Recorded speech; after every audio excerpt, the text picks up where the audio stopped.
होता है कि आप अपना फेस मेकअप करने से पहले क्लीन ही नहीं कर रहे हो। अगर आप ऐसा कुछ करोगे ना तो डेफिनेटली आपके चांसेस होते हैं कि आपका मेकअप ग्रे पड़ता है। क्लेंजिंग बहुत जरूरी है। दूसरा रीजन, आप लोग टोनर स्किप कर देते हो भाई। कई बार क्या होता है ना, कई लोग को पता नहीं होता कि टोनर का इंपॉर्टेंस क्या है। तो जो टोनर होता है उसका बेसिक काम होता है आपके स्किन के पीएच लेवल को बैलेंस करना।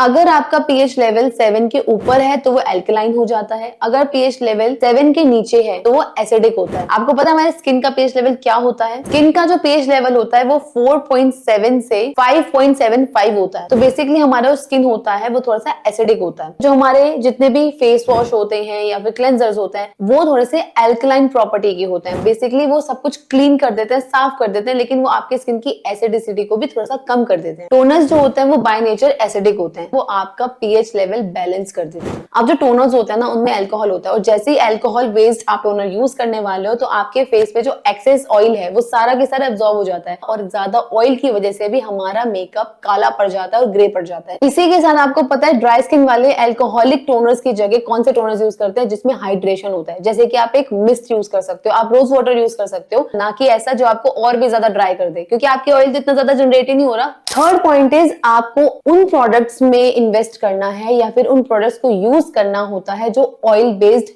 ना हो। मैंने जो अपने एक्सपीरियंस से देखा है उन लोगों का फेस ग्रे पड़ता है ज्यादा जो लोग ऑयली स्किन की तरफ ज्यादा होते हैं। ड्राई स्किन वालों को प्रॉब्लम आती है कि हमारा बेस केकी हो रहा है। रीजन यही है कि यार तुम ऑलरेडी ऑयली स्किन के हो, इतना भर भर के तुम्हारे ऑयल है फेस पे, और तुम बाद में मॉइस्चराइजर भी ऐसा लगा रहे हो या फिर प्रोडक्ट्स ऐसे लगाए जा रहे हो जो कि ऑयल बेस्ड है, और तुम उसमें मेकअप भी करे जा रहे हो, तो फिर तुम्हारा मेकअप ग्रे पड़ जाता है। तो आप ट्राई क्या करो कि आप वाटर बेस्ड प्रोडक्ट्स में इन्वेस्ट करो। नेक्स्ट पॉइंट आता है जो हमारा फोर्थ नंबर पॉइंट है कि आपको प्राइमर मिस नहीं करना है। कई लोग क्या करते हैं कि यार मेरे पोर्स नहीं है इसलिए मैं प्राइमर नहीं लगाऊंगी। आपको प्राइमर लगाना जरूरी होता है क्योंकि वो आपके स्किन और आपका जो मेकअप है उसके बीच में एक बैरियर का काम करेगा। लॉन्ग लास्टिंग रहेगा वो तो बात अलग है, लेकिन जो आपका जितना भी एक्सेस ऑयल है ना उसको भी वो हटाता है, तो बहुत जरूरी है, लगा लिया करो। Fifth point is choose the right foundation and shade. हमारे यहाँ पे ना ये बहुत बड़ी दिक्कत है, कोई लड़की गोरी है उसको भी गोरा होना है, किसी का कलर अगर डार्क है तो उसको भी गोरा होना है, सभी गोरे हो जाओगे। आपको पता है अगर आप अपने शेड से 1 2 3 4 शेड ज्यादा लाइट फाउंडेशन लगा लेते हो तो भैया पूरे ग्रे हो जाते हो। आपने कितने मीम वीडियोस देखे होंगे कि मेकअप के बाद लड़की डार्क थी लेकिन वो पूरी की पूरा शरीर उसका ग्रे हो गया है, यहाँ तक फाउंडेशन लगा रहे हैं, पूरा फेस कवर कर रहे हैं और फाउंडेशन लगा रहे हैं अपने शेड से 3 4 शेड लाइट। तो ये चीज नहीं करनी है हमें। हमें हमेशा अपना फाउंडेशन का शेड अपने स्किन से एग्जैक्ट मैच लेना है। अब आपको ये नहीं पता कि आपको फाउंडेशन का शेड कैसे पिक करना होता है, मैंने ऑलरेडी तुम्हारे लिए वीडियो बना चुकी हूँ कि आपको अपना फाउंडेशन का शेड कैसे चूज करना होता है। अब शेड तो तुमने मैच कर लिया चलो, लेकिन कईयों को ये नहीं पता होता कि यार अगर मेरा शेड ये है तो मेरा टाइप क्या है। क्या सब फाउंडेशन सब टाइप लगा लेंगे? अगर आप ऑयली स्किन के हो, अगर आप ड्राई स्किन के हो, कॉम्बिनेशन के हो, तो कौन से फाउंडेशन लगाने चाहिए जी?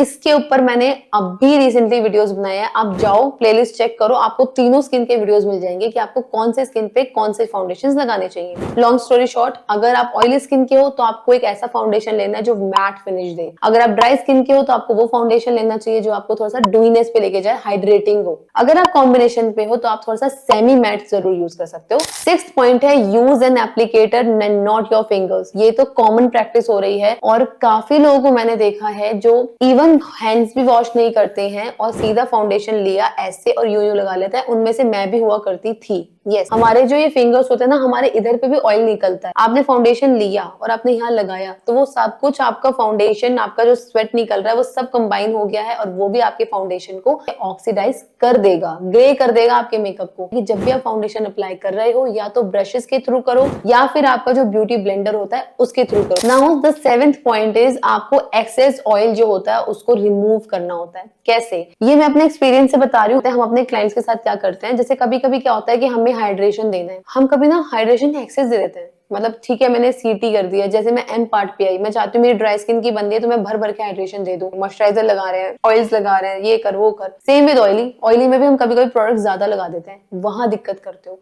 अगर आपको पता है आप बहुत ज्यादा मॉइस्चराइजर भी लगा दोगे, ओवर हाइड्रेशन दे दोगे एंड देन प्रोडक्ट्स लगाओगे, वो भी ऑक्सीडाइज कर जाता है। तरीका ये होता है, अगर आपको लगता है कि आपने मॉइस्चराइजर लगा दिया है, आप 2 से 3 मिनट तक वेट करो, अपनी क्लीन फिंगर्स लोगे ऐसे ऐसे करके देखो, हल्का, ये नहीं कि आप ऐसे ऐसे दबाओ, नो, फिंगर्स को ऐसे प्यार से धीरे धीरे करके देखो। अगर आपको लगता है कि आपके फिंगर्स पे ऑयल या जो भी आपने मॉइस्चराइजर लगाया है वो एकदम ही आ गया है, पूरा उतर गया, इसका मतलब आपका जो ऑयल या मॉइस्चराइजर है वो बहुत एक्सेस में है, उसको जितना अब्सॉर्ब होना था वो हो चुका है, अभी एक फालतू की लेयर लगी हुई है। आपने एक टिश्यू पेपर लेना है, अपने फेस पे ऐसे रख दो और हल्का हल्का सा उसको डैप करना है कि जो ऊपर की लेयर में आपका जो मॉइस्चराइजर या ऑयल है ना, बस वो हट जाए। 8th पॉइंट है हमारा, यूज अ पाउडर। ये भाई बहुत जरूरी है, बहुत ज्यादा जरूरी है।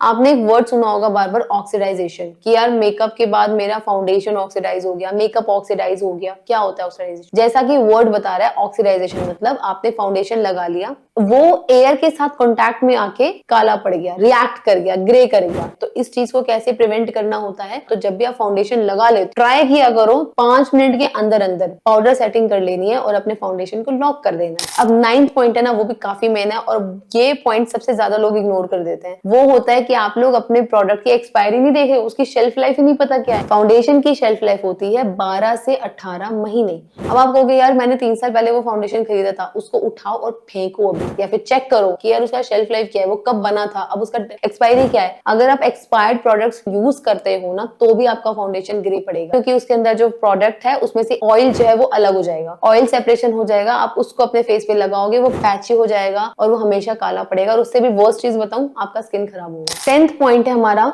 Clean your brushes. ये आदत बहुत लोगों में बहुत गंदी होती है कि हमने ब्रशेस यूज कर लिए हैं लेकिन हमारे ब्रशेस को साफ किए हमें 2 महीने हो गए। आप कभी भी नोटिस करना, आप जब भी अपना मेकअप करने स्टार्ट करो ना, आपके ब्रशेस क्लीन ना हो, आप वो ब्रश लेना, उसको हल्का सा ऐसे करके देखना, टच करके देखना, आपको रियलाइज होगा कि यार इसमें से हल्का हल्का सा ऑयल क्यों निकल रहा है, वो बिल्कुल ड्राई नहीं होता।